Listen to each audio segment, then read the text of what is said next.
and that's Julian Battel's service and myself. That's our macro framework for people to navigate markets and what's going on. In that, we've talked very much um, about a growth slowdown coming in Q1. So I think there is going to be a growth slowdown. Sorry, I've got people messaging it for me. I'm going to turn off my WhatsApp because it's irritating the shit out of me. That was Andreas Steno Larsen talking about his inbox is full of people panicking about markets, which he said, I take that as a bullish sign. I do too. So Andreas, you're supposed to be in bed. You're in Denmark.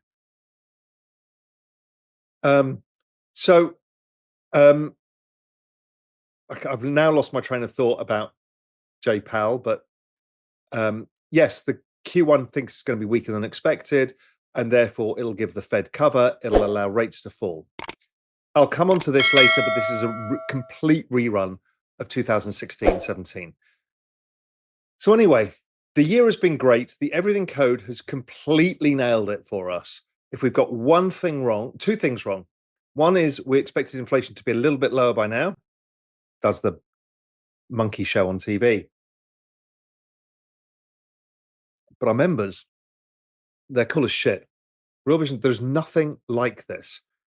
It's a network that's sole purpose is to help you succeed in your financial future.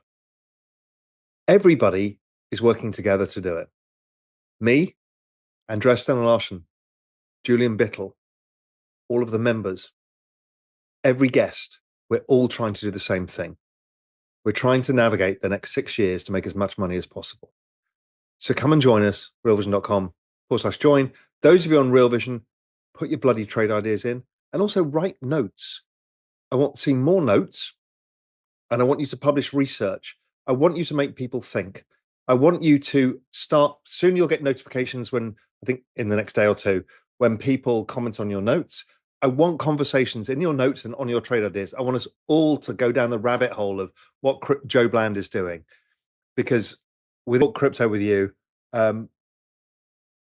you'll get experiences with a lot of people and not on stage. They'll be with you at dinner. They'll be with you at a drinks party. They'll be with you on a boat. So we get to meet the people that you watch on Real Vision all the time and get to know them as friends. That's what Real Vision is. It's a network. It's a true network. So the other thing you've got to do is I will be answering questions. I'm going to give you some alpha, as I always do. I have to give you alpha. I understand my job here. Alpha is wine. Alpha is lifestyle. But alpha is also markets talk. So I'll give you that in a sec. But go to realvision.com/join so you can ask me questions about the alpha I'm giving you.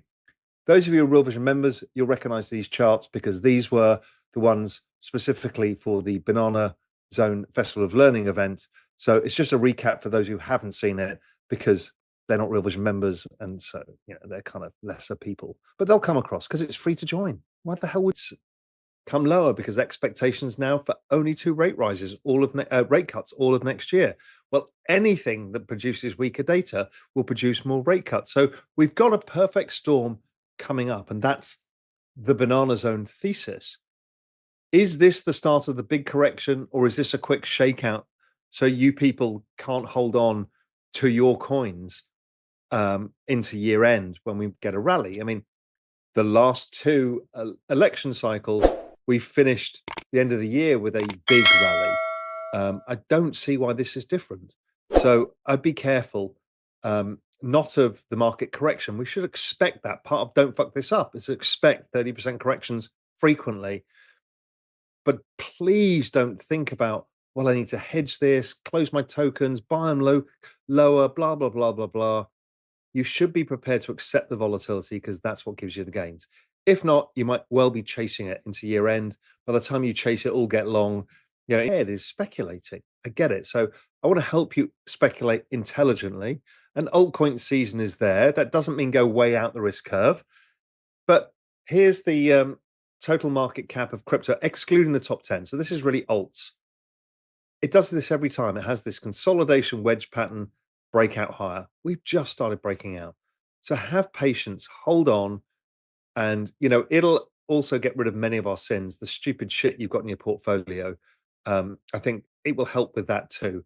So that lies ahead. the Bitcoin, this ridiculously over colorful chart that Julian puts together. If you've got color blindness, this is utterly useless for you. But basically, all it's saying is usually the full pattern is very strong. The only reason the full pattern was not strong in 2021, and this is really important, I'm going to say this again, 2021 is not the roadmap.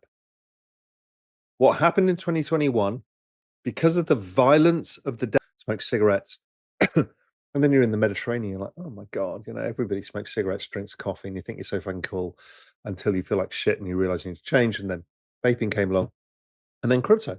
And crypto means you become a nicotine addict without choice. I mean, almost everybody is. If they're not vaping, they're using Zyn. Because we're all up our net worth on the line and we're 24/7. So, right, let's go to the platform for questions. Okay. Right. This is not working yet. The platform's working. It's just I didn't refresh my page. Maybe I've crashed it. Could do. We crash it quite a lot. I just had the entire management team here in Real Vision. One of the things is we need to ramp up the bandwidth. We've now got 100,000 or something. Friend of mine always believed in not. If you want to scratch your ear, do that. Don't try and put your hand all the way around your head. Don't try and overcomplicate trades because they blow up. If you want to take money off the table, take money off the table. I think I don't like the mid curving stuff. I really don't. I've seen people lose money in more ways than you can ever imagine. I've lost money in more ways than you can ever imagine. Okay. Rabbi's a good boy. He's a very good boy. It's only because I fed him a lot of fine wine at my house this weekend that he's actually helping out here. Chow Lu, can you give trade ideas with free membership? I actually don't know. I think you can give trade ideas. No, you can't actually. You can't put trade ideas unless you're a Plus member. You can see some of them, but you can't dig into what it is. So that's the other thing. So it's a testing cycle. Sorry, I've got so many questions coming through. Derek Anderson, what are your top 3 most memorable, impactful wine experiences of all time?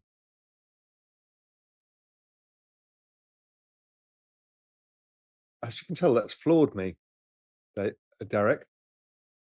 I'm looking around me because I've got some of my favorite wines of all time here. I think when I was young, it was my 18th birthday. My father took me out to dinner at a fancy restaurant in Maidenhead in Berkshire, where I grew up. And I was allowed to choose the wine. And I chose a wine called Chateau Parma, which was a Margaux. I didn't realize it was such a great wine, but it kind of opened platform, left-hand side, click the picture of a t-shirt, order something. Because you'll remember these times forever. It doesn't cost you a lot to do. And it's a lot of fucking fun. And we will figure out stuff around the Miami gathering around this. Right. More questions, more questions. We're already out of time, but I knew that was going to be happening. Timothy Harris. Tim is always one of the best commenters and a super sweetheart. He's always doing nice things. Raoul, you're a legend and a blessing. Thank you, Tim. It's incredibly kind. Hey, Raoul, what is your why for why you do this? By the way, thanks for your help.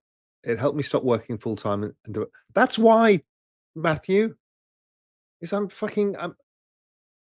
so lucky to have had all the knowledge that I've had. When I started Real Vision, it was to help people because I saw how angry they were. London and Paris, Rome's pretty cool. I think you have to do Spain.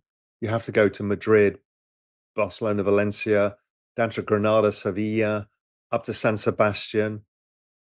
You should probably do south of France, slightly inland and away from the usual bullshit places. Go to Provence, eat the food, drink the wine. I think you should go to the Greek islands. I think you should go to Prague. You should definitely go to Germany. Germany's a gorgeous country, hugely underrated.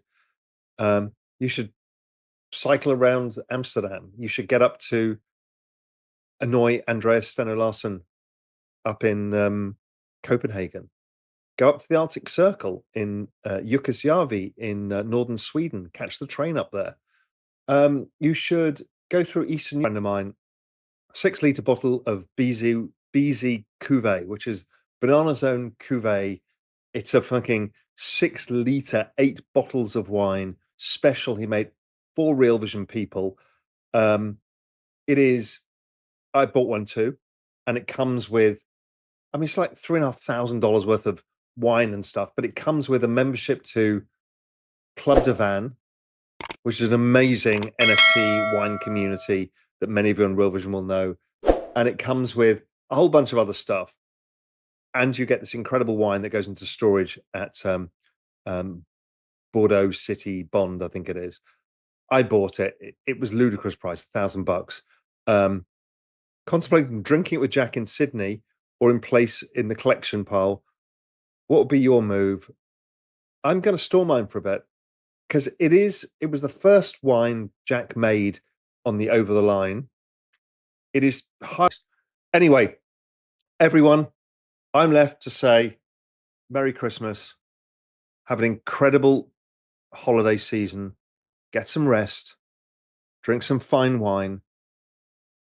Try and avoid Bud Light and Doritos. You can eat Monster Munch, but in short supply. Christmas dinner is literally one of the most awful inventions known to mankind. That's like Thanksgiving. In fact, Thanksgiving is fucking slop. It's the worst meal I've ever eaten. I refuse to eat it, but English Christmas dinner, not much better. Australians, at least you can have a barbecue.